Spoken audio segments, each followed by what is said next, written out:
I'm going to do a local walk for a change. It's woodland.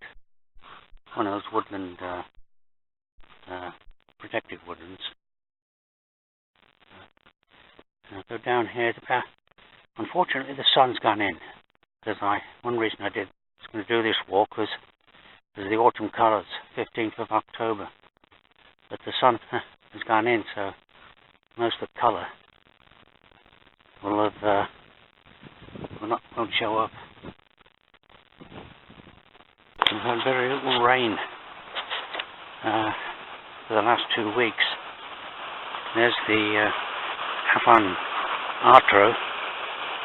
Still got water in it, but nothing like it normally has.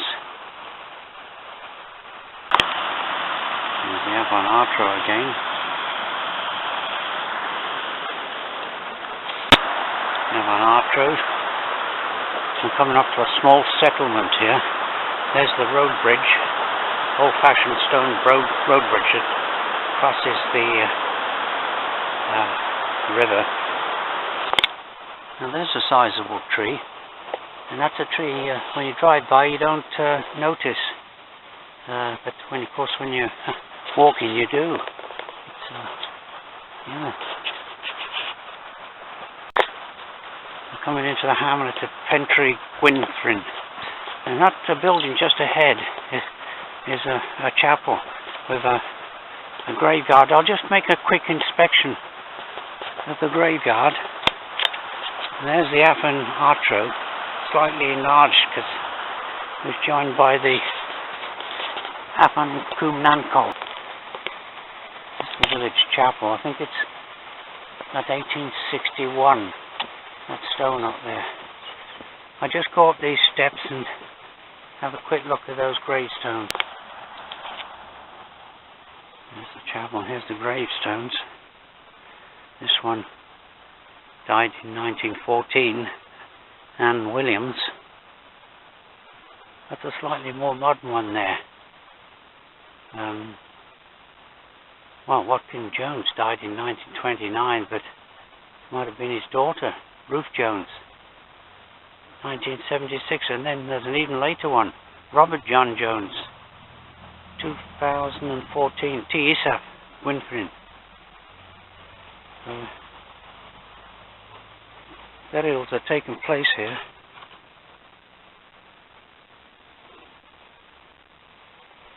This is the hamlet of Pentre Gwynfryn, and that's probably the largest building in the hamlet. I'll just have a quick look down here.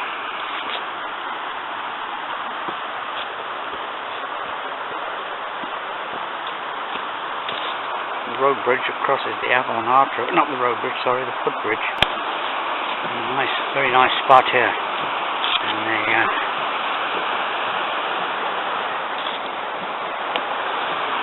there's the Afon Artro.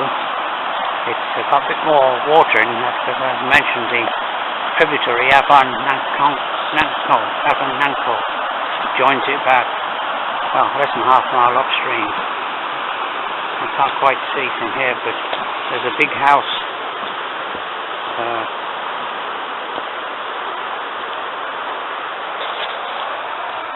There's a big house up there, Artro Hall. Can't quite see it through the trees.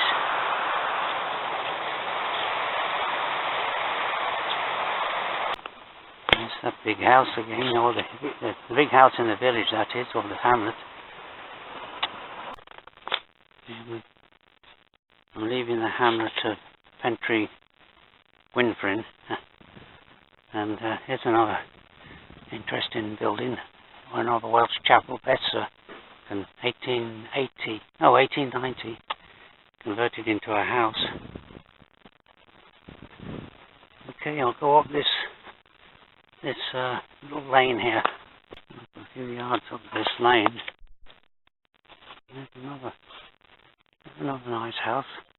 It looks like he's constructed a paddock on the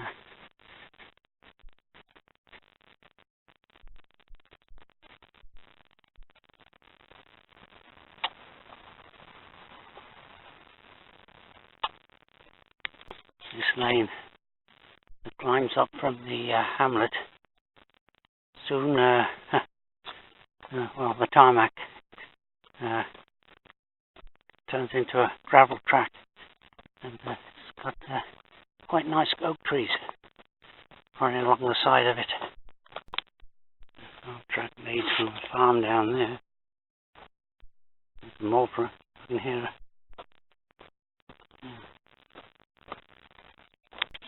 No sunshine, so you can't see the autumn leaves turning colour. That's a nice beech tree, and there's several nice beech trees around here. And this is where I turn off this farm track and go through a woodland for about a mile or so. There are those beech trees. And there's a grassy track. It's been some time since I last went along this footpath, and well, looks like it's one or two trees have fallen across it in the meantime. There's that fallen tree across the path, but here's indications that I am on a footpathway, and it looks like Code Cadwy, Code Leslie Walter, Closer Welcome. So this I think it's probably not as well kept just in recent years, maybe, as it was at one time. It's become quite heavily overcast, unfortunately, so no sign of autumn colours. But there's further proof that this is a bona fide, if that's how you pronounce it, footpath. And continue on my way.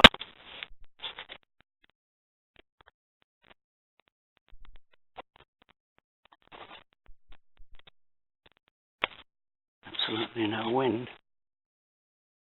They say gloomy, and there's another fallen tree.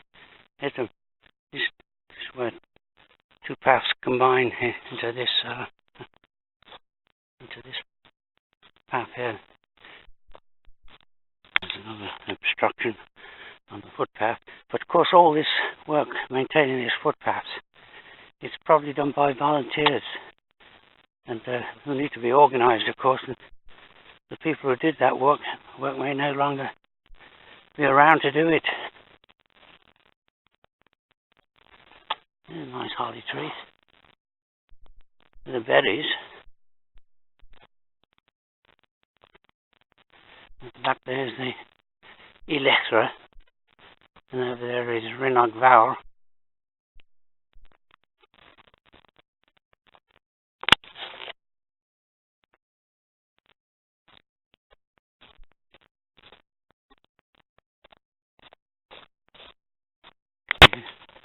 Going out to that woodland.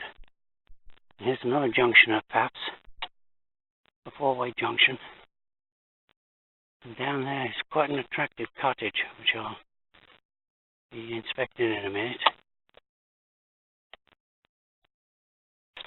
Kind of a roundabout route to see this cottage, but I'm on the public right of way here.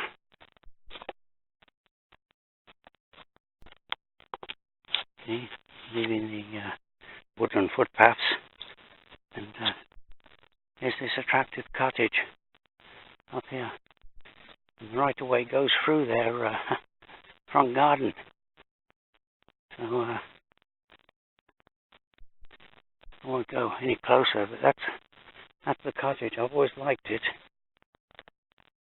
It's a hideaway cottage. I think it's a second home.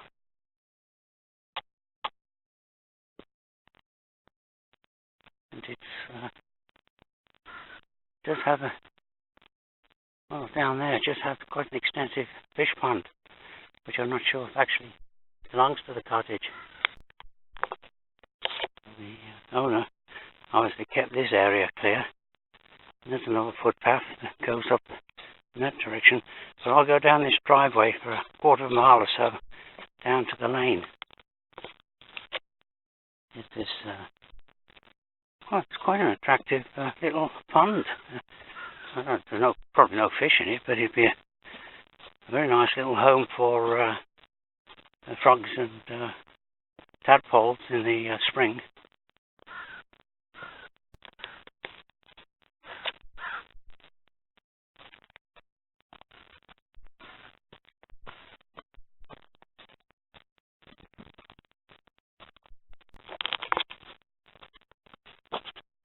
This is a pleasant walk down this driveway.